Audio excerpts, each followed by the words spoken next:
اس طرح کی محافل کے انعقاد کے مقاصد کثیر ہیں، جن میں سے دو عرض کیے دیتا ہوں، اور بہت سے ہیں، میں دو عرض کیے دیتا ہوں۔ ایک یہ کہ موجودہ دور کے مسلمان کو اپنے اکابرین کے ساتھ جوڑا جا سکے،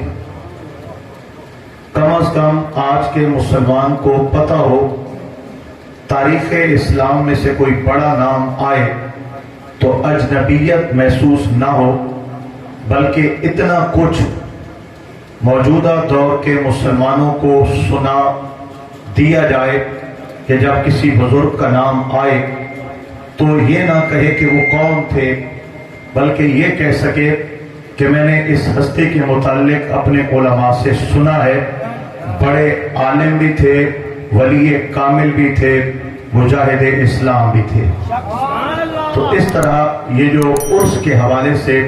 محافل ہوتی ہیں، اس کا ایک مقصد یہ ہوتا ہے کہ اکابرین کا تذکرہ کر کے نسل نو کو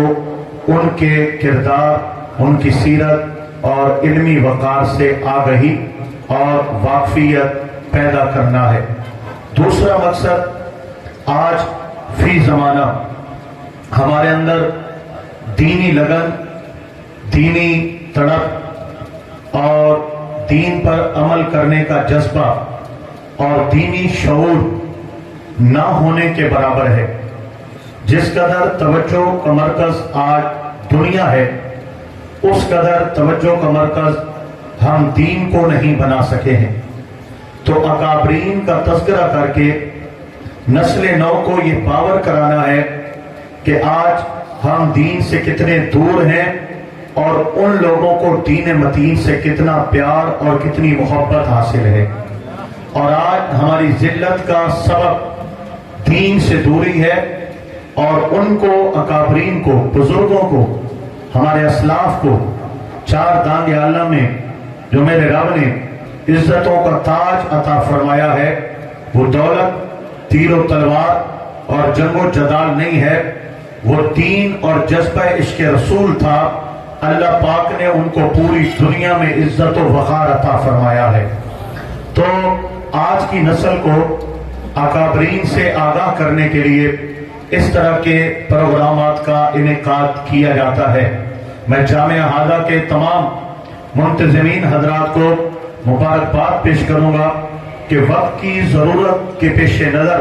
آپ نے یہ سالہ سال سے پروگرام کو جاری رکھا ہوا ہے اور آج بھی کرا رہے ہیں۔ یہ وقت کی انتہائی ضرورت ہے۔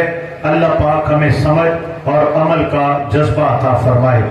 آئیے سامعین محترم، اب میں حضور اعلیٰ حضرت امام اہل سنت کی شخصیت کے حوالے سے، اور یہ بھی میں پہلے عرض کر دوں کہ جو چند لمحات میں آپ سے میں کلام ہونے جا رہا ہوں، اس میں محض میں اعلیٰ حضرت عظیم المرتبت الشاہ احمد رضا خان تاجدار بریلی رحمت اللہ علیہ کے قدموں کو چھونے جا رہا ہوں۔ آپ کی شخصیت پر بیان، احاطہ، آپ کی مختلف قسم کی خصوصیات اور علوم دین اور علوم دنیاوی کے حوالے سے آپ کی ذہانت، فطانت اور مختلف انداز میں اللہ نے جو آپ کو ایک ہما جوہد شخصیت بنایا ہے، میں اس پر کلام نہیں کر سکتا،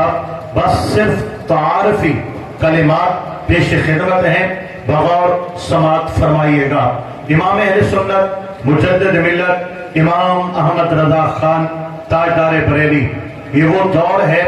جب برِ صغیر پاک و ہند میں تقسیم نہیں ہوئی تھی، ہندوستان، پاکستان جدا نہیں تھے، بلکہ اس پورے خطہ زمین کو ہندوستان کے نام سے یاد کیا جاتا تھا، اور ہندوستان پر جو راج تھا وہ انگریز کا تھا۔ برطانیہ کی حکومت ہے اور غلبہ انگریز کو ہے، اور پھر انگریز کے بعد اس کا منہ بولا بیٹا ہندو سامراج تھا، اور اس دور کے اندر مسلمانوں کے ساتھ نوکروں سے، غلاموں سے بدتر سلوک کیا جا رہا تھا۔ ہندو اور انگریز گٹھ جوڑ کر کے جو گھٹیا ترین کام تھے بظاہر وہ مسلمانوں کے ذمہ تھے، اور جہاں قلم،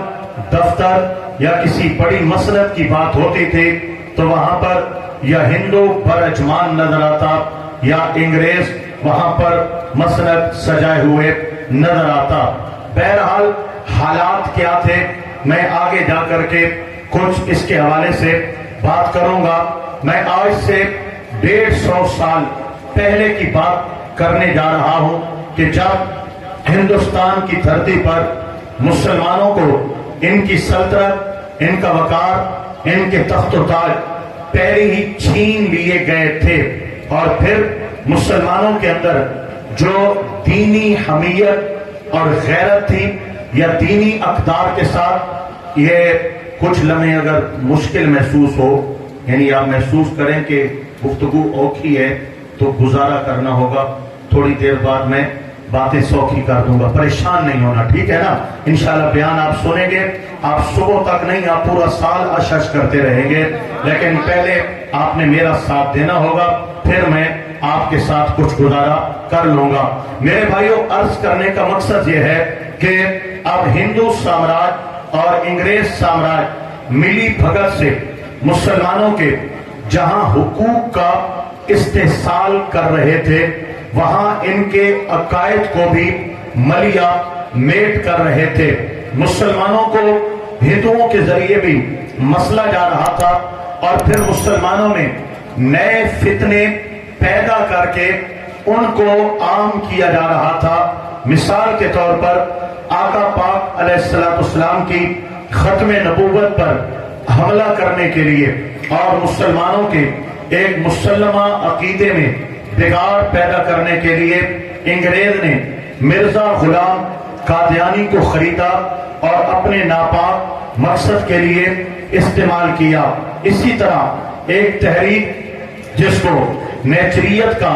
نام دیا جاتا ہے، جس کو سر بھی کہا جاتا ہے اور سید بھی کہا جاتا ہے اور پھر آخر میں خان بھی کہا جاتا ہے۔ میں نے سید اور خان یہ دونوں اکٹھے نہیں دیکھے، اگر کہیں دیکھے ہیں تو یہاں دیکھے ہیں یا پھر نواب سید صدیق حسن خان بھوپالی، وہاں پر بھی خان اور سید کٹھا ہے، اور یہاں پر بھی سر سید احمد خان۔ یہ دو قومیں کیسے ملتی ہیں مجھے سمجھ نہیں آئی۔ بہرحال سنیے گا، اس کا نظریہ نیچریت تھی اور معجزات انبیاء کا منکر تھا،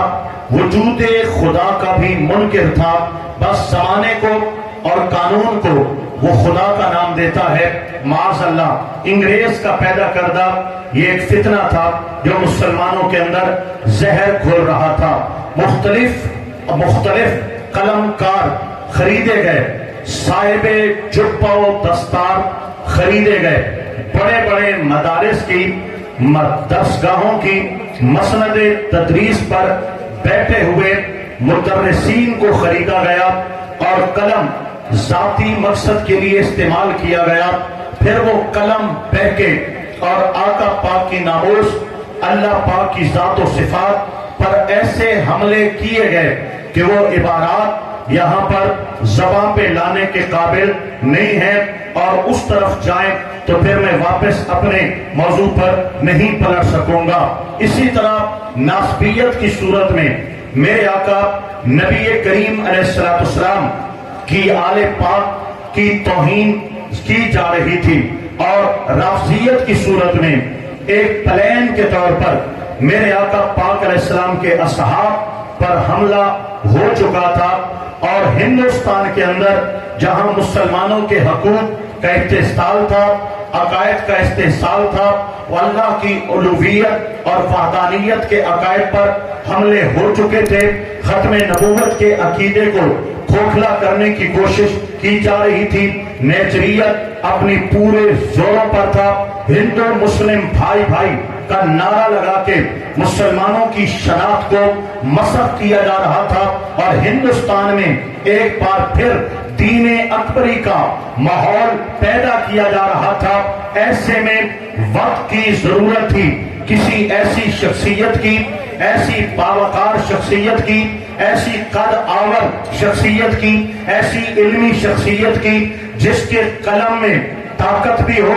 جس کے کلام کے اندر قوت بھی ہو، دلائل بھی ہو، جس کی بات دلوں میں اتر جائے، جس کا خانوادہ علمی ایسا باوقار خانوادہ ہو کہ ہندوستان ان کی بولی کے سامنے سر جھکا لیں کہ واقعی اگر کہیں سے آواز آئی ہے تو اہل علم کے گھرانے سے آواز آئی ہے۔ ضرورت تھی ایسی شخصیت کی جو نڈر بھی ہو، جو بے باک بھی ہو، جو سامراج کے ظالم آنکھوں کے سامنے آنکھیں ڈال بھی سکے، جو ہندوازم کے سامنے سینہ تان بھی سکے، جو ختم نبوت کے منکرین کی چال بازیوں کو، تابر توڑ حملوں کو جو دیکھ کر سکے۔ ہاں، میرے رب نے ہندوستان کی دھرتی پر مسلمانوں پر رحم کیا ہے، کرم کیا ہے۔ یہ اسی دور کی بات ہے، اسی دور میں امام اہل سنت مجدد ملت الشاہ امام احمد رضا خان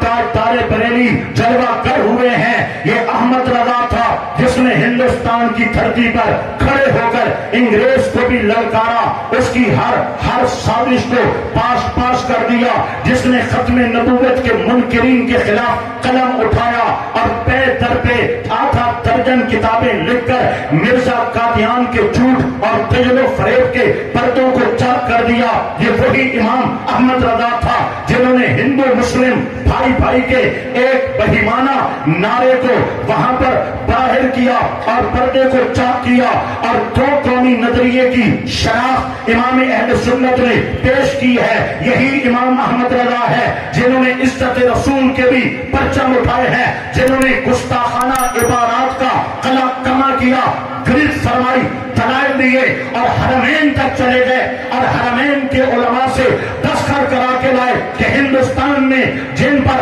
احمد رضا نے فتویٰ دیا ہے، حق دیا ہے، سچ دیا ہے، یہی احمد رضا ہے جنہوں نے خداوند تعالیٰ کی الوہیت کا بھی تحفظ کیا، مصطفیٰ کی عزت و ختم نبوت کا بھی تحفظ کیا، صحابہ کرام کی عزتیں اور اہل بیت کی طہارتوں پر بھی پہرا دیا۔ ہاں، احمد رضا ایک تھا، حملہ کرنے والے درجنوں تھے، سب کے سامنے جو سیسا پلائی دیوار بن کے مرد میدان